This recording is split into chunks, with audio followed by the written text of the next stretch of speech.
প্রিয় ছাত্রছাত্রীরা, আজকে তোমাদের সামনে আমি যে পাঠ্যাংশটি উপস্থাপিত করতে চলেছি তা দ্বাদশ শ্রেণীর ইতিহাসের একটি অধ্যায়, প্রথম অধ্যায় অবশ্যই, অতীত স্মরণ, এইটি নিয়ে আলোচনা করব। এই অতীত স্মরণের কথা বলতে গেলে আমাদের কিছু পৌরাণিক কথাবার্তা বা লোকগাথা, ঐতিহাসিকদের বিবরণের কথা, এসবগুলো উঠে আসে।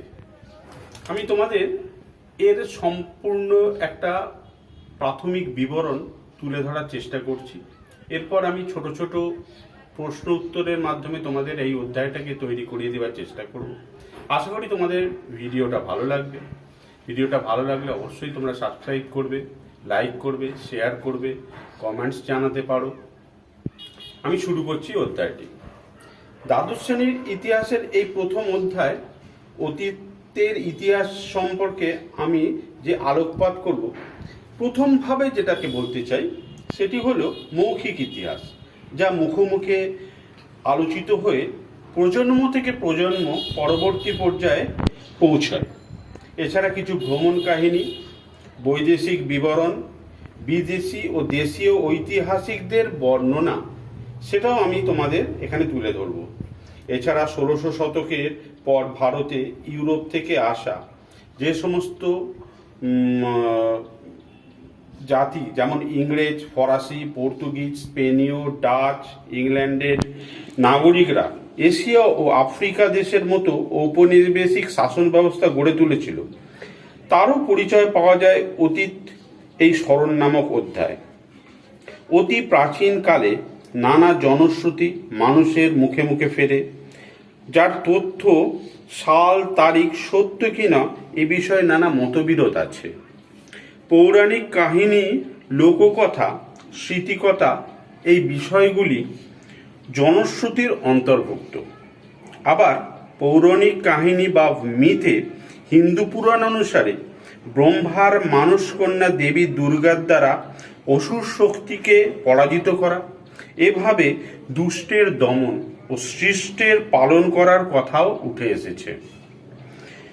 পৌরাণিক কাহিনীর দৃষ্টিভঙ্গিতে গল্প, গাথা, পশু পাখিদের কথা, রূপকথার কথা, রামায়ণ, মহাভারত, ইলিয়াড, ওডিসি, যেখানে রাজা, রানী, রাজপুত্র, রাজকন্যাদের জীবন চরিতের কথা বর্ণিত হয়েছে। আবার বিভিন্ন পুরাণ কাহিনীতে, যেমন খ্রিস্টান ধর্মগ্রন্থ বাইবেলে বর্ণিত আছে প্রবল বন্যায় ভাসমান পৃথিবীর মানুষের নোয়ার নৌকোয় আশ্রয় নিয়েছিল, পরবর্তী পর্যায়ে তারা বেঁচে যায় এবং জীবন ধারণ করে। এইভাবে জনবহুল মানুষ গড়ে ওঠে। মহাকবি কালিদাস এতটাই মূর্খ ছিল যে তিনি গাছে বসেছিলেন, যে গাছে, সেই গাছের গোড়াই কাটছিলেন। পরে তিনি দেবী সরস্বতীর বরে মহাকবি হন এবং মহাকাব্য রচনা করেন, শকুন্তলার বনবাস এবং আরও অন্যান্য গ্রন্থ। রোমের পৌরাণিক কাহিনীর রোমুলাসের কথা রয়েছে।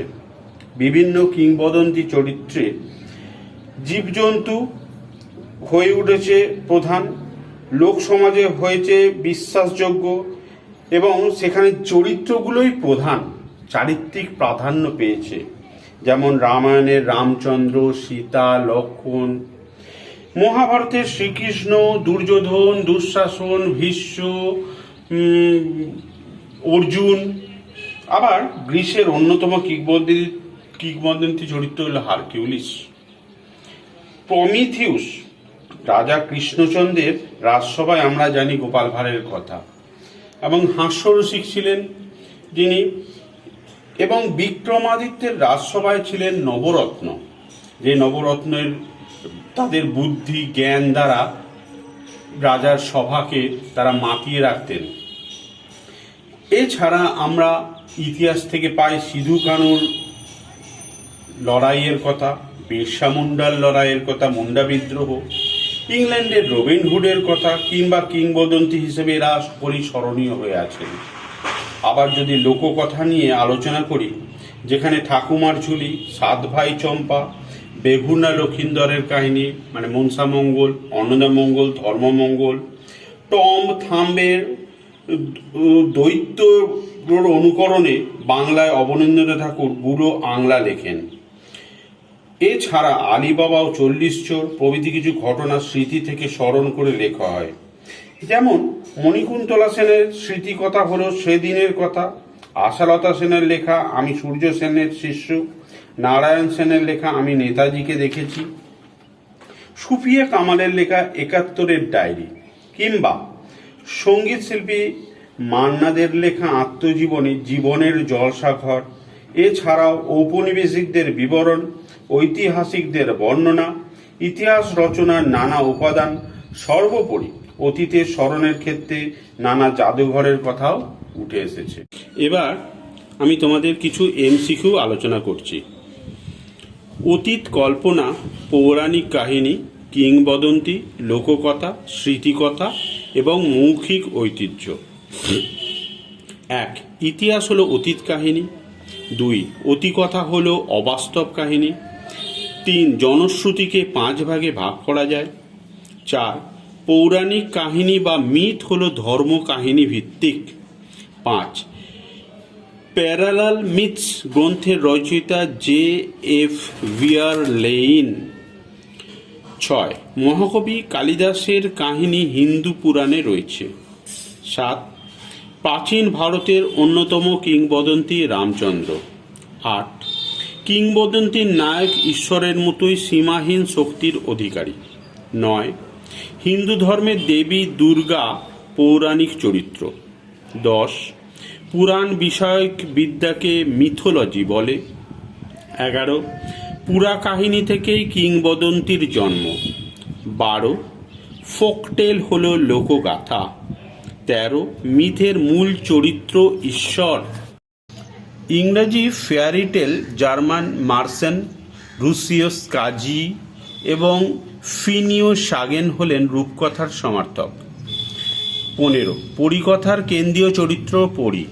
16. পঞ্চতন্ত্র বিষ্ণু শর্মার রচনা। 17. তাওবাদ চীনে প্রচলিত ছিল। 18. লোকগাথা প্রচলিত হতো গল্প, কবিতা, গান, যুদ্ধে নয়। 19. ইতিহাস ও লোককাহিনীর প্রধান বিষয়বস্তু মানুষ। 20. ব্রতকথার চরিত্রগুলি হল দেবদেবী কেন্দ্রিক, যেখানে লক্ষ্মী মনসার কথাও উঠে এসেছে। 21. রূপকথার দেশ বলা হয় চীনকে। 22. লোককথার অন্যতম শাখা বীরগাথা। 23. লিজেন্ড হল সমাজ ধর্মের অংশ বলেন জে.বি. টমসন। 24. কিংবদন্তির বৈশিষ্ট্য অতিরঞ্জিত। 25. ইতিহাসমালা রচনা করেন উইলিয়াম কেরি। 26. ছেড়ে আসা গ্রাম গ্রন্থটি রচনা করেন দক্ষিণারঞ্জন বসু, এটিও স্মৃতিকথা। 27. আরব্য রজনী হলো একটি লোকগাথা। 28.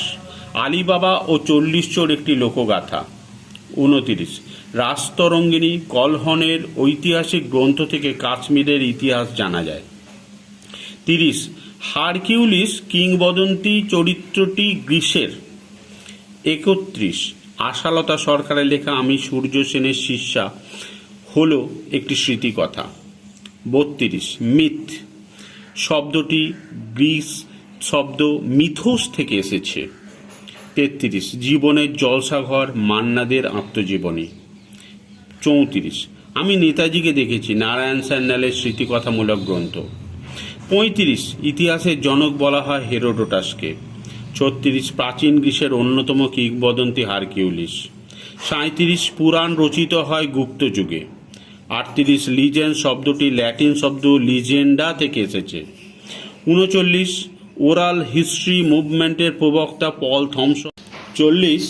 সিন্টোবাদ প্রচলিত ছিল জাপানে। হিস্ট্রি শব্দটি এসেছে গ্রিক শব্দ হিস্টোরিয়া থেকে। 42. জনশ্রুতি হল ঐতিহাসিক বিবরণ, সন, তারিখ, অতীত কাহিনী বংশ পরম্পরায় পরবর্তী প্রজন্মের কাছে পৌঁছে দেওয়া।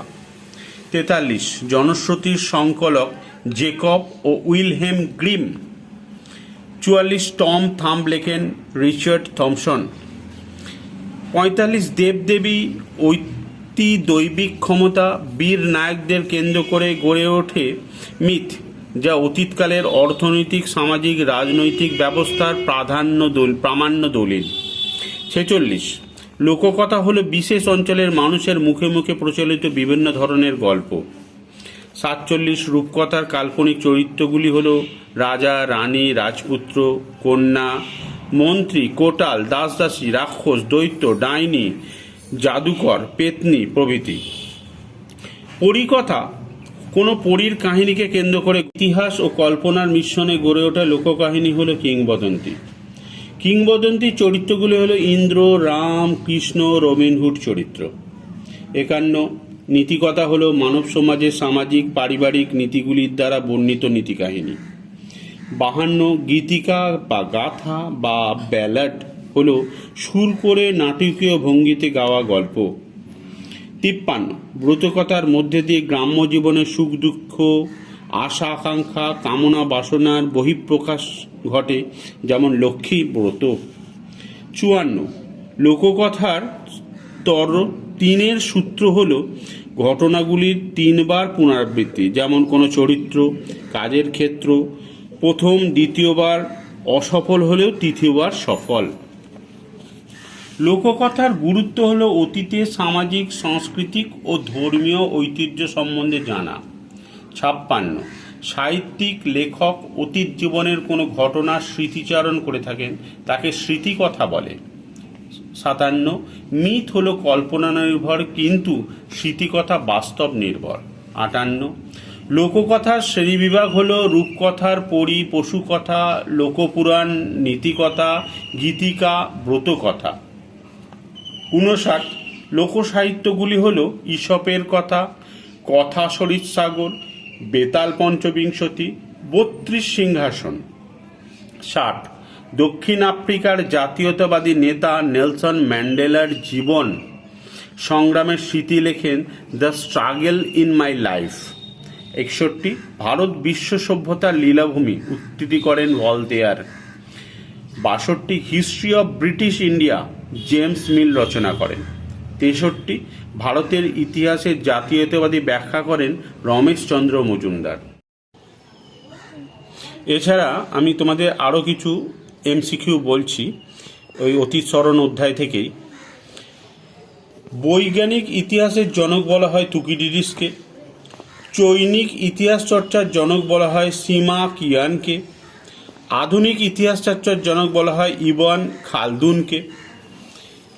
উইলিয়াম কেরি মার্সম্যান ওয়ার্ডের প্রচেষ্টায় শ্রীরামপুরে কত খ্রিস্টাব্দে ব্যাপটিস্ট মিশন প্রতিষ্ঠিত হয়?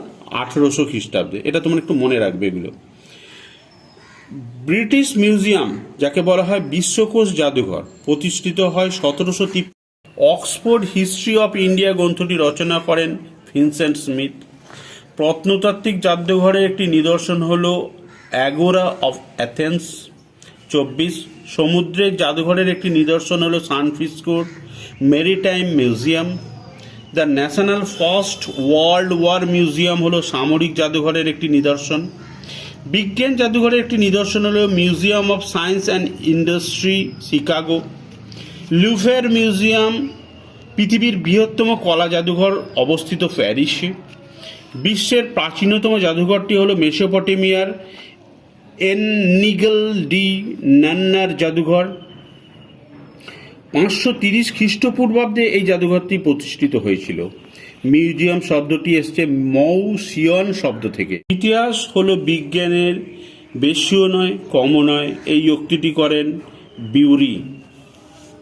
একটি বিশেষ জাদুঘরের উদাহরণ হলো মাদাম তুসোর জাদুঘর। একটি চলমান জাদুঘরের উদাহরণ হলো 2011 খ্রিস্টাব্দে রবীন্দ্রনাথের জন্মসার্ধ শতবর্ষে চলমান জাদুঘর সংস্কৃতি এক্সপ্রেস।